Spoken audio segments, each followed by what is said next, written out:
Selamat pagi. Pak Nggih. izin saya bisa share screen kah? Bentar, saya buka. Sampun, monggo. Tempat saya persilahkan. Ya, siap. Saya coba share screen. Ya, selamat pagi Bapak Ibu, pimpinan di lingkungan Dinas Lingkungan Hidup Kota Malang tentunya, dan pejabat di lingkungan Kota Malang, dan juga Bu Eni, terima kasih untuk kesempatannya. Dan juga Bapak Ibu di lingkungan wilayah kecamatan dan kelurahan sekota Malang. Izinkan saya untuk sedikit memaparkan sebuah program yang bagus yang mungkin itu bisa menginisiasi Bapak Ibu untuk mengolah sampah atau mengurangi sampah di level rumah tangga. Ini yang sudah kami kerjakan untuk wilayah Kota Batu dan mendapat respon yang cukup bagus oleh Kepala Dinas Kota Batu, dan juga para relawan di sana sudah sangat banyak bergerak. Kami berharap untuk Kota Malang juga sudah banyak relawan sebenarnya di setiap wilayah-wilayah Bapak Ibu mungkin yang sudah sebenarnya sudah panen dan sudah mengaplikasikan ekoenzim, dan ini mungkin perlu kami sosialisasikan di level Bapak Ibu di wilayah kerja di level kecamatan dan kelurahan, karena ini adalah program yang sangat bagus yang itu akan mendukung percepatan kita untuk bisa mengurangi sampah mulai dari hilir, dan berharap untuk pengurangan sampah hingga ke hulunya di TPA itu juga bisa sedikit berdampak, karena apa yang diolah itu sebenarnya dari dapur Bapak Ibu sendiri atau warga di mana Bapak Ibu berada. Izinkan saya share screen.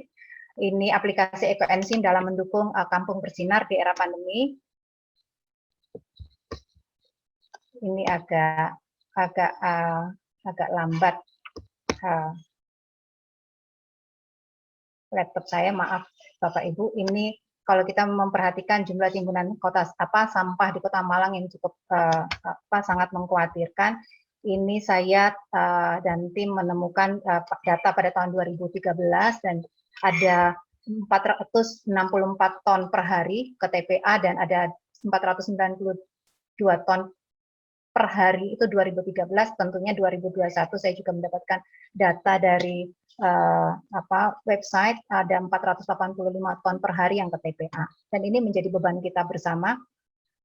Kita berharap supaya ini bisa juga sama-sama kita dukung untuk diolah kembali, karena kalau di bank sampah itu ada komposter, atau di Dinas Lingkungan Hidup ada pemberdayaan untuk sampah organik terpilah itu kemudian jadi komposter.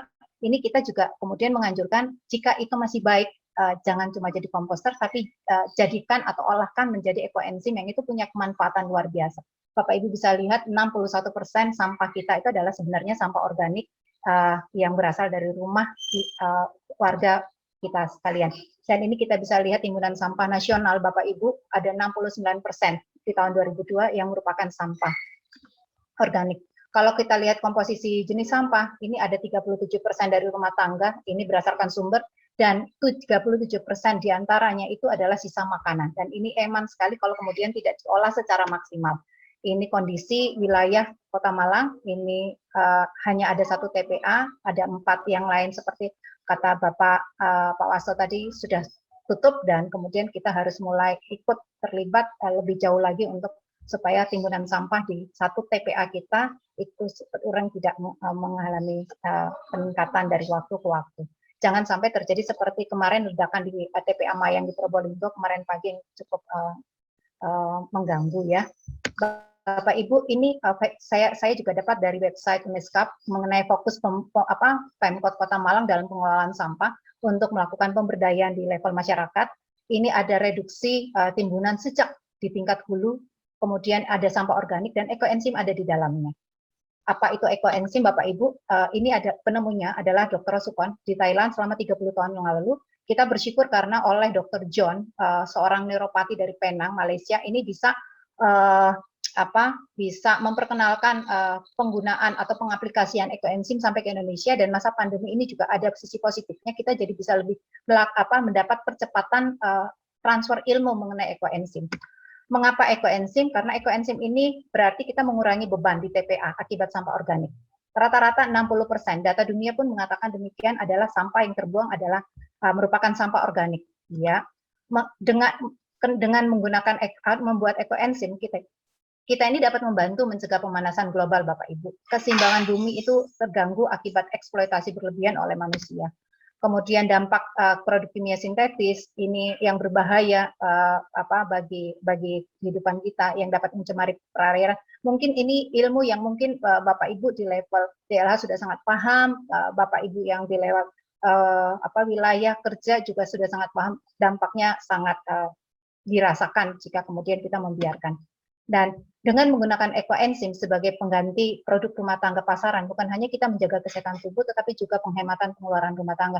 Loh, pertanyaannya kok bisa, Mbak? Gitu. Nah, ini yang kita mau kenalkan kepada seluruh warga di wilayah Bapak Ibu. Kami sudah melakukan gerakan di Kelurahan Lesan Puro, khususnya di RW 10 Dirgantara. Saya dan tim juga sudah masuk karena kebetulan saya bertempat tinggal di Dirgantara dan itu mendapat respon luar biasa oleh ketua RW-nya, dan sekarang seluruh masyarakat, seluruh ketua RT wajib membuat ekoenzim, dan mulai bulan Mei sampai sekarang penyemprotan disinfektan itu yang menggunakan sintetis kimia, karbol, kemudian klorin, dan juga itu ditiadakan, kemudian sekarang mengganti dengan ekoenzim yang lebih ramah lingkungan. Kenapa begitu? Karena sebagian besar sisa dari penyemprotan karbol, klorin yang mengenai tanaman warga itu rusak, dan juga beberapa hewan peliharaan juga bahkan cenderung mati, bahkan ada yang mati karena dampak dari penyemprotan demikian. Bisa dibayangkan beberapa warga yang terpapar pun akhirnya malah sesak gara-gara ada residu yang dikeluarkan oleh penyemprotan yang tidak ramah lingkungan tersebut. Bagaimana caranya membuat ekoenzim? Ini adalah cairan yang sebenarnya sangat sederhana. Bapak Ibu bisa menggunakan gula merah, sisa sayuran, buah, dan sayur yang dipotong yang harusnya masuk ke tempat sampah, itu kita pilah. Yang masih bagus, yang masih segar kayak kangkung, batangnya, daunnya yang masih hijau tetapi sudah tua, tidak kita pakai biasanya Bapak Ibu, itu kemudian itu yang kita olah. Kemudian air. Ada rumus di sana, 1, 3, 10. Nah, Bapak Ibu, jika berkenan, nanti bisa menghubungi saya, ada tim saya juga dari Universitas Brawijaya yang juga sedang konsen untuk melakukan pemberdayaan masyarakat, supaya bisa kita bantu. Sosialisasinya, karena masih pandemi, kami memang ada beberapa yang kami turunkan, tapi hanya beberapa orang yang kami latih, dan kami berharap itu bisa diteruskan sebenarnya. Jadi kami menciptakan, mengkreat kader-kader, sama seperti di Batu, itu sudah ada lebih dari 2.000, dan didukung oleh Dinas Lingkungan Hidup Kota Batu juga, sekarang sudah melakukan penyemprotan, semua menggunakan ekoenzim, dan bekerja sama tentunya dengan PMI Kota Batu, dan juga kami sedang menggandeng bank sampah untuk mengolah sisa buah dan sayur yang masih bisa diolah, yang sebagian masuk komposter, yang sebagian lagi bisa kami pakaikan aplikasi atau pendekatan dengan ekoenzim, sehingga menjadi ekoenzim yang kemudian dari cairan ekoenzim jika berlebih itu bisa menjadi produk turunan yang itu bisa meningkatkan perputaran ekonomi di lingkungan wilayah atau keluarga. Jadi kita lagi menyiapkan model untuk seperti bank sampah, ketika ada kertas atau bahan-bahan anorganik lainnya ditukar, ini cairan, ini juga cairan berharga, cairan yang itu bisa kita latihkan dalam bentuk sabun, hand soap, dan juga beberapa produk lainnya yang merupakan turunan dari ekoenzim. Sangat menarik Bapak Ibu, ini singkat saya berikan paparannya, cuma kalau agak saya selesaikan ini nanti akhirnya akan memakan waktu karena akan ada pertanyaan dari Bapak Ibu sekalian yang hadir pada pagi hari ini kepada 3 narasumber tadi. Cuma saya sedikit memberikan slide yang sangat gampang. Ini bisa kami latihkan jika memang itu diperlukan di wilayah kerja Bapak Ibu. Langkah pembuatannya hanya butuh wadah, gula merah atau molase, sisa kulit buah dan sayuran Bapak Ibu, kemudian ditutup, selesai. Dalam waktu 3 minggu, tetapi 3 bulan, tetapi 1 bulan pertama itu perlu pendampingan kami. Ini kenapa dia kulit sayur dan buah kok masih punya manfaat, kami juga punya literatur terkait dengan kandungan buah, ada karbohidrat, protein, lipid, senyawa-senyawa anti nutrisi lain yang di sana bisa kita olah melalui proses fermentasi selama 3 bulan Bapak Ibu, yang itu akan memberikan hasil yang sangat luar biasa, multifungsi, yang bisa digunakan untuk apa? Untuk ngepel, untuk bersihkan dapur, untuk cuci baju jadi lebih mudah lunturnya. Kemudian ini Bapak Ibu bisa lihat ekoenzim sebagai pembersih alami. untuk deterjen alami, karbol, untuk sabun cair, untuk menurunkan pestisida. Kami sudah melakukan penelitian masih pada level buah tomat, itu residu pestisidanya ketika direndam oleh ektoenzim, bayangkan Bapak Ibu yang harusnya jadi TPA, tetapi dia menjadi larutan yang luar biasa, dia mampu menekan residu pestisida yang berdampak ketika kita makan buah dan sayuran. Nah, sekarang buah dan sayuran ini menjadi sesuatu yang harus dikonsumsi lebih banyak dalam masa pandemi supaya meningkatkan imun kita.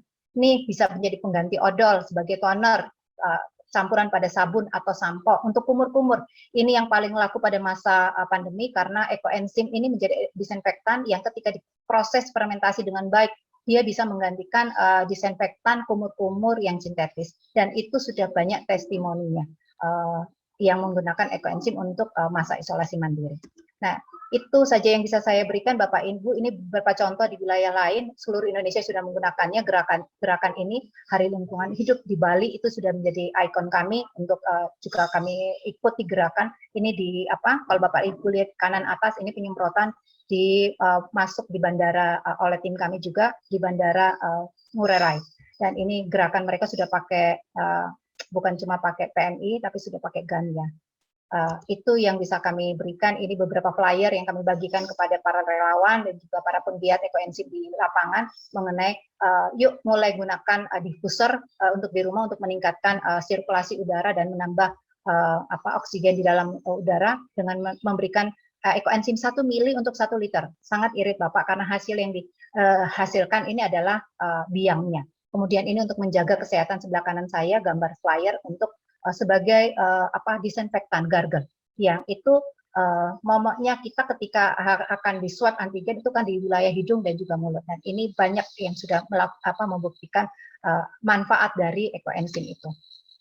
Ini apa yang terjadi pada pembuatan ekoenzim ini sama dengan pembuatan probiotik sebenarnya Bapak, cuma ini Bapak Ibu cuma ini fermentasi yang kemudian kita menarik ke semua enzim yang masih tersisa pada kulit buah dan sayuran. Ini beberapa contoh pengaplikasian kesehatan tangannya yang kena kudisan dalam waktu lebih cepat dia sembuh, anak-anak kecil aman karena yang kita olah adalah hanya gula dan juga kulit buah dan sayuran. Ini manfaat bagi udara dan sudah dilakukan.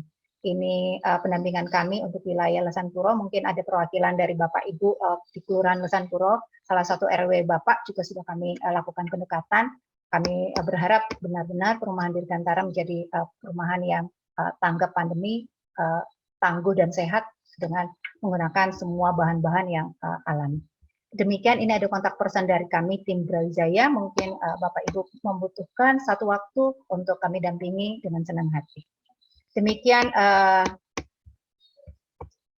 paparan saya mengenai ekoenzim. Kami berharap ini bisa diaplikasikan, bisa menambah wawasan Bapak Ibu di setiap wilayah mengenai sampah organik yang kemudian tidak hanya dibuang jadi komposter, tapi bisa jadi ekoenzim yang punya nilai ekonomis luar biasa.